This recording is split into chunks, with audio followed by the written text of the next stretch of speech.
Voy a tratar de ser breve también porque todos estamos cansados y para dejar también un poquito más de tiempo para la mesa, que creo que va a ser interesante. Este estudio es el estudio de caso de las ingenieras jóvenes en el sector TIC, que bueno, hemos titulado Los dilemas de las jóvenes ingenieras, y ahora entenderéis por qué lo de los dilemas de las jóvenes ingenieras. Primero, unos breves cuestiones sobre los aspectos metodológicos. Hemos realizado 10 entrevistas semiestructuradas en profundidad a ingenieras jóvenes. Cuando decimos ingenieras jóvenes nos estamos refiriendo a mujeres de menos de 35 años que se han cualificado y trabajan en sectores, bueno, tradicionalmente masculinos, en concreto en el sector TIC. Estas mujeres son ingenieras o bien de telecomunicaciones o bien ingenieras de informática. Y como he dicho, la edad es una variable clave, por eso hemos elegido a mujeres de menos de 35 años, porque consideramos que están en un momento no solo de engordar su currículum y de avanzar en el ámbito profesional, sino también está en un momento personal, digamos, clave, ya que está en un momento pues, o bien de tener hijos, de conciliar, de tener en ese sentido mayores responsabilidades, con lo cual aspectos relativos a la conciliación son claves para este colectivo de mujeres. Lo que queríamos ver en nuestras entrevistas son, en primer lugar, las motivaciones respecto a la elección formativa y también profesional, aspectos relacionados con las trayectorias profesionales, lo que veremos ahora, los turning points, obstáculos y elementos impulsores de esas trayectorias profesionales, aspectos relacionados, como he dicho, con la maternidad y con la conciliación, y también aspectos relacionados con la igualdad de género y sus recomendaciones. Aquí no me voy a poner a detallar todas estas secciones porque si no podríamos estar como una hora como mínimo. Entonces lo que vamos a hacer es presentar las conclusiones o algunas de las conclusiones de este estudio, que sí está terminado, en forma de dilemas. Hemos encontrado en sus discursos lo que hemos denominado dilemas o disyuntivas. Con esto nos referimos a que bueno, tienen como un discurso, por un lado, que estaría adecuado al entorno en el que se encuentran enmarcadas, tanto desde el punto de vista personal como profesional, y luego un discurso más basado en sus experiencias personales. Esto, como veremos, les hace ser de alguna forma prisioneras del hábitus, prisioneras del entorno en el que se encuentran. Entonces es como una tensión, una disyuntiva en la que se encuentran. Por un lado digo, hay igualdad, porque soy de la generación de las mujeres que somos o que disfrutamos de la igualdad de oportunidades, pero por otro lado veo que hay sexismo, hay discriminación, estoy sujeta a una serie de elementos que me hacen estar como entre dos aguas, de alguna forma. Entonces hemos encontrado una serie de dilemas relativos a la formación, a la trayectoria, al modelo meritocrático, también a la maternidad, a la conciliación, déficits organizativos o déficits de mujeres respecto a la discriminación positiva y la igualdad. Y voy muy brevemente a contaros todos estos dilemas. Con respecto a la elección formativa, algo que ya se ha mencionado con anterioridad, estas jóvenes ingenieras son mujeres que sienten pasión por la ciencia, y cuando digo pasión puede tener una doble dimensión, de dolor o de disfrute. En este momento me refiero a los momentos de disfrute, en el sentido que es un hobby, algo que les gusta y que les apasiona. Sus discursos muestran que tienen un gusto por la lógica, por cómo funcionan las cosas, lo que se suele hablar siempre, que les gusta cacharrear, prefieren deducir y la práctica a memorizar. Consideran que siempre que se memoriza son cosas que realmente no les gustaban mucho porque se olvidaban fácilmente, entonces les gusta más pues cómo funciona la aplicación práctica, digamos, de lo que hacen. Son mujeres creativas, que tanto la ciencia como la tecnología pues cubre, digamos, de alguna forma esas ansias de curiosidad y de creatividad que ellas tienen. Para ellas la ingeniería supone un reto y su trabajo pues les abre oportunidades y desafíos. También ellas han optado por ingeniería porque dicen que bueno, pues es un trabajo respetable de alguna forma y que ofrece un estatus profesional que les permite pues, ser independientes. Y entonces, por un lado, pues, se observa que hay una motivación clara, decidida por todos estos elementos que he mencionado.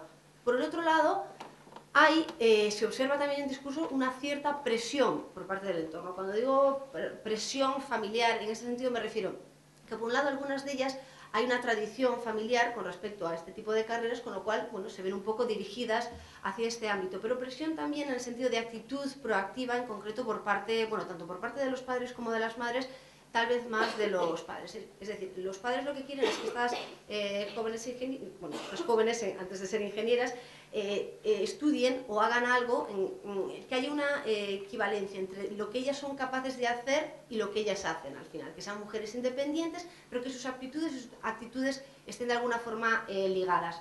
Esto les lleva, y les ha llevado en muchos casos, a una disyuntiva. ¿Hago lo que me apetece o hago lo que me dice mi entorno que haga? Es cierto que muchas, como he dicho, querían desde el principio hacer algo de ciencias y sí querían hacer ingeniería, pero otras muchas, los discursos revelan como lo que les interesaba, por ejemplo, era hacer medicina o hacer arquitectura, y al final pesó mucho más la presión o los consejos, como queramos denominarlo, más en sentido positivo o negativo, por parte del entorno.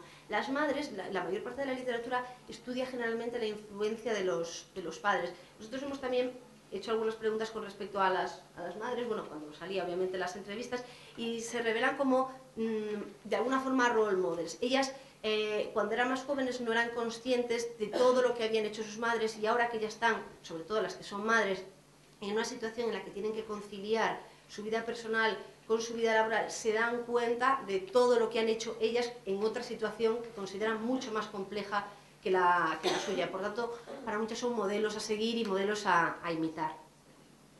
Con respecto a las trayectorias, he hecho este breve gráfico. Arriba, como he dicho, la mayoría son o bien ingenieras de telecomunicaciones o bien ingenieras de informática. La mayor parte de ellas, una vez que termina la carrera, va al sector empresarial privado. La mayoría como trabajadores por cuenta ajena, aunque también tenemos el caso de una de estas ingenieras que creó su propia empresa. En este caso no era tanto porque quería, como ha comentado Laura, porque le apetecía tener sino más bien porque, bueno, se encontraba con problemas, no encontraba trabajo y decidió que era lo mejor crear su propia empresa y salir de la situación. Pero también es cierto, y he puesto universidad ahí un poco más pequeño, porque algunas, antes de ir a estas empresas, a ir al sector empresarial privado, intentaron quedarse en la universidad. Lo que pasa es que el contexto no favorecía demasiado esa situación y al final tuvieron que abandonar esa trayectoria e irse al sector empresarial privado. Una vez que están, la mayoría, ya digo, en el sector empresarial privado, unas se han cambiado, se han ido del sector empresarial privado al sector empresarial público, porque, bueno, consideraban que las condiciones que tenían en ese ámbito no les satisfacían lo suficiente, y otras, que estaban también en el sector empresarial privado, optaron por irse a la universidad. Ahora veremos los motivos. Y también, dentro de las que optaron por pasar del sector empresarial privado a la universidad, hay alguna también que ha optado por dar un paso más y preparar una oposición. Cuando se les pregunta el porqué del cambio del sector empresarial privado al ámbito universitario, bueno, pues hay unos pros y cons, unos factores que consideran positivos y negativos, tanto de un ámbito como del otro. Con respecto a la empresa privada, bueno, pues aspectos que ya han salido, como hay una gran carga de trabajo, demandas de compromiso total a pesar de esa flexibilidad de la que se habla, pues bueno, hay un ritmo frenético, como he dicho, largas jornadas. Hay énfasis en objetivos, aún así las jornadas siguen siendo muy largas, pero hay aspectos que sí son, bueno, y con respecto también a los negativos, hablan de las dificultades para la conciliación. Porque si bien existe, en teoría, una serie de medidas, en la práctica la cuestión es un poco diferente. Es una brecha, digamos, entre lo que hay en teoría, los derechos y las medidas de conciliación que existen en teoría y las que luego ellas pueden hacer uso de. Aspectos positivos en la empresa privada: excelencia profesional, salarios más competitivos y unas posibilidades de desarrollo profesional muy superiores a las que tendrían, por ejemplo, en la universidad. ¿Qué se encuentra en la universidad por contra? Pues estabilidad profesional, es cierto, sueldo menos competitivo, pero mejores condiciones laborales en términos de mayores facilidades para conciliar. Es más flexible, uno puede organizarse mejor su tiempo y en este sentido ellas es algo que valora mucho porque eso les da pie a tener un estilo de vida mucho más relajado y tranquilo, en el que, bueno, pueden determinar un poco más cuáles son sus prioridades. Algo que también destaca mucho es la posibilidad de trabajar para uno mismo, de alguna forma, en la universidad, y que exista una misión, a diferencia de lo que ocurre en la empresa privada.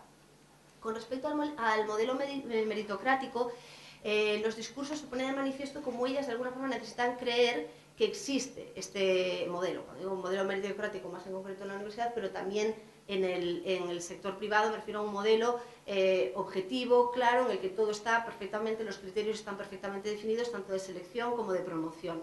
Entonces necesitan creer en este modelo que cada cual, de acuerdo con sus capacidades, puede llegar a lograr lo que se merece, en función de cada uno, ya digo, de las capacidades que tienen.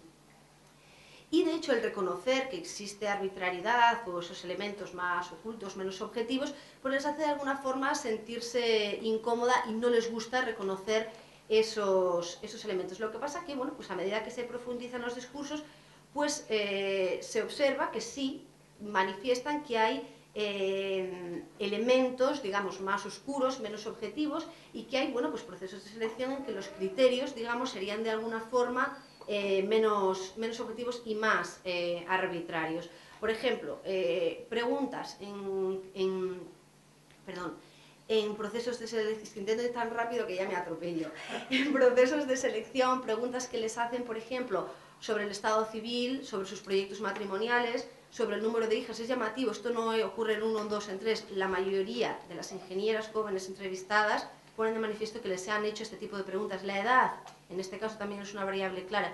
Una de las ingenieras que le apetecía cambiar de empresa, una de las primeras preguntas que le hicieron fue la edad, y ella pone de manifiesto como a partir de ese momento la entrevista cambió ya de ritmo y es como que ya se le acabaron todas las oportunidades, la entrevista telefónica, obviamente. Sí. Otra cuestión que también sale mucho en los discursos son estereotipos. Estereotipos asociados, bueno, tú eres mujer, tienes X edad, con lo cual entendemos que dentro de poco van a ocurrir una serie de cosas en tu vida que, bueno, van a hacer que a lo mejor tu dedicación no sea la esperada, con lo cual eso también son aspectos que irían en detrimento, digamos.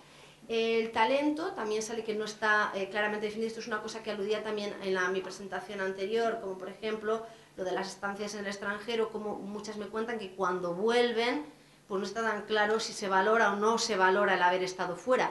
Parece claro que en multinacionales sí es un aspecto que sí que se valora, y en otro tipo de empresas, a lo mejor más pequeñas y de naturaleza más nacionales, digamos, esa no es una cuestión que se tenga tan en cuenta. Otros aspectos claves, además de estos criterios, digamos, objetivos que comentaba antes, muchas hablan de la suerte. La literatura, como ya sabemos, lo que las mujeres llaman suerte, los hombres le llaman de cualquier otra forma. Ellas aluden mucho a esta idea de la suerte, que bueno, tiene suerte o no tiene suerte, y no se sabe muy bien qué es eso de la suerte. Tiene que ver generalmente con contactos, con gente que se conoce, con personas claves que están en esa organización, pero bueno, ellas tampoco saben articular exactamente qué es esa suerte, ¿no? Es como eso, esa diosa de la fortuna que te toca o no te toca en función de las circunstancias. Y cuando digo otros aspectos, más ocultos, menos objetivos, las redes sale siempre. Como es importante conocer a X personas dentro de la organización. Si no tienes buenas relaciones con esas personas y si no te llevas bien, pues tienes más dificultades a la hora de promocionar. Como decía al principio, estas mujeres están en un momento clave en términos de engordar currículum y en términos también de aumentar sus responsabilidades familiares. El discurso inicial siempre es que ellas no suelen diferenciar, digamos, no suelen establecer divisiones entre su faceta personal y familiar y su desarrollo profesional. Para ellas están bastante ligadas y consideran que es posible, de alguna forma, lograr un bienestar y desarrollarse en ambas esferas. Y entonces se plantea, una vez que nos movemos de ese punto, se plantean una disyuntiva: la maternidad como la gran barrera o la maternidad como algo irrenunciable. La mayoría considera, un grupo de estas ingenieras considera que, bueno, pues el ser madre supone obviamente un cambio de prioridades, un cambio de ritmos, un parón de alguna forma profesional, y esto, bueno, pues tiene unas repercusiones en la progresión de su carrera. Las consecuencias de esto es que unas renuncian a ser madre y otras lo que hacen es esperar a tener un momento profesional con cierta estabilidad y cierto estatus para ser madres. La otra cara de la moneda es la maternidad como algo irrenunciable. Es decir, a pesar de que saben que la maternidad y la crianza, en concreto la crianza de los hijos, porque en este sentido es importante tener en cuenta, y sale en los discursos, no solamente el número de hijos que tienen, sino también la edad de los hijos. No es lo mismo tener un niño de X meses que tener una niña de 4 años, por ejemplo. En ese sentido, también son conscientes de que no tendrán las mismas, digamos, demandas en un caso como en el otro. Entonces, con lo que decía esto como algo irrenunciable en el sentido de que, bueno, ellas sí son conscientes de que van a tener que hacer renuncias y sacrificios en ambos, pero se niegan de alguna forma a renunciar a ninguna de las cosas, aun sabiendo que esto les va a suponer muchos costes. Con respecto a la conciliación, como decía, buscan desarrollarse en los dos ámbitos y buscan, obviamente, conciliar. Lo que ocurre es que, bueno, pues se mantiene la división tradicional del trabajo, y esto se observa que se mantiene no solamente en el ámbito profesional en el que están, sino también en su esfera privada, por decirlo de alguna forma. Y esto explicaré dentro de un momentito por qué es así. Entonces, con respecto a la conciliación, ¿qué ocurre? Por un lado, algunas que tratan de ser supermujeres, quieren adaptarse a este modelo de éxito profesional, creen que ellas pueden llegar y alcanzar, digamos, la misma progresión que tanto que otras mujeres que no tienen hijos como sus homólogos masculinos, y entonces necesitan, bueno, pues racionalizar, digamos, de alguna forma esa energía para dedicarse a un lado y al otro, y tienen frustraciones. La doble prioridad es penalizada, al final ni son buenas madres en algunos ámbitos, ni son buenos profesionales porque no se dedican 100% a lo que tienen que hacer, se produce una ralentización de su desarrollo profesional y esto es una cuestión también, frustraciones con respecto a las medidas. Esto me refería antes cuando hablaba de lo de la brecha entre las medidas legales y las medidas que luego se enfrentan en la práctica. Y si bien es cierto que por ley ellas pueden optar a su reducción de jornada después de tener su ¿la maternidad? ¿Cómo se dice? Baja, gracias. Después de su baja por maternidad, aquellas, en algunos casos, aquellas que lo piden, pues se ven penalizadas, digamos, algunos formas. Es como decir, bueno, sí, tú puedes optar para eso, pero lo mejor es que no lo hagas, porque las repercusiones de esto pueden ser realmente negativas. De alguna forma sigue siendo todavía un tema un poco tabú. En algunas empresas hay que tener en cuenta que también estas ingenieras, algunas trabajan en empresas grandes, pero otras lo hacen en empresas realmente muy pequeñas en las que, bueno, como hemos visto, hay diversidad, no, que ser grande o ser pequeña no quiere decir ni una cosa ni la otra. Decía, unas quieren ser super mujeres y otras, por un lado, reconocen la necesidad de que, bueno, tienen que hacer renuncias. Entonces, ¿qué hacen? O bien dicen, bueno, pues yo me vuelco en mi desarrollo profesional y o bien no tengo hijos, o bien trato de verlos, pero de verlos de vez en cuando, digamos, de alguna forma, lo cual es un sacrificio y una renuncia. En este sentido, digamos, que priorizan el desarrollo profesional, y otras, pues que deciden que, bueno, que ellas prefieren, en el momento que llegue, dedicarse a sus hijos, y que aunque sepan que eso es un parón profesional, pues bueno, de alguna forma prefieren hacerlo ellas y no pagarle a otras personas para que lo hagan. Ponen, digamos, en la balanza la crianza de los hijos antes. La familia en todo esto juega, como ha también comentado Laura en el caso de las emprendedoras, un papel fundamental, tanto desde el punto de vista emocional, de satisfacción, como de apoyo. En concreto sale pues la pareja. La pareja es fundamental. Lo que pasa que, bueno, como decía antes, la división de tareas sigue estando en los dos ámbitos, y bueno, pues el grado de... Se habla muchas veces, más que de corresponsabilidad, se habla de ayuda. Me ayuda mucho, es un apoyo importante, pero luego las que se piden las bajas, las que piden las jornadas flexibles, son ellas, realmente. Entonces, no siempre, y también en algunos casos sale como no siempre están como un poco decepcionadas de alguna forma, porque, bueno, como hemos dicho, son esta generación de la igualdad y a lo mejor esperan de alguna forma algo de sus parejas que no siempre reciben. Y en este sentido también consideramos que, bueno, ellos también de alguna forma son, prisioneros del entorno. Entonces el entorno, ellos no ponen mucho de su parte, pero el entorno tampoco les demanda en exceso. Entonces, bueno, es como una especie de pescadilla que se muerde la cola. Cuando se les pregunta por qué las mujeres son minoría en el sector TIC, qué explicaciones encuentran ellos, pues ellas se debaten entre dos cuestiones. Por un lado, hablar de déficit de las organizaciones, o hablar de déficit de las mujeres. Es decir, ellas, por un lado, dicen, bueno, se enfrentan a obstáculos estructurales, culturales, costumbre, estereotipos, prejuicios, y luego, por otro lado, otras lo que hacen es intentar, digamos, huir de la realidad y decir, bueno, si las mujeres no han llegado, digamos, utilizan la falacia del temporal. Es decir, si ellas no han llegado es porque, bueno, no les ha dado tiempo. En el momento en que pasen una serie de años, pues ellas llegarán porque ya estarán preparadas para... Entonces es lo que pongo aquí, déficit de las organizaciones frente a déficit de las mujeres por falta de formación, por actitudes individuales. Muchas veces se habla de las autobarreras, barreras que ellas mismas se imponen. Ya estoy terminando. Les hemos preguntado sobre la ley de igualdad. En este sentido, bueno, ha sido un poco, de alguna forma, decepcionante porque, bueno, hay un desconocimiento muy amplio sobre este tema que, bueno, de alguna forma uno podría estar interesado, ya que de alguna forma le afecta, y suelen asociar ley de igualdad a cuotas. Generalmente rechazo frontal a medidas de discriminación positiva y medidas de acción positiva. Entonces, como decía, la discriminación forma parte del pasado, nosotros somos la generación de la igualdad la hemos alcanzado y entonces, bueno, pues las cuotas y todo esto es algo no solamente innecesario, sino también injusto y que consideran que a la larga puede ser perjudicial para las mujeres.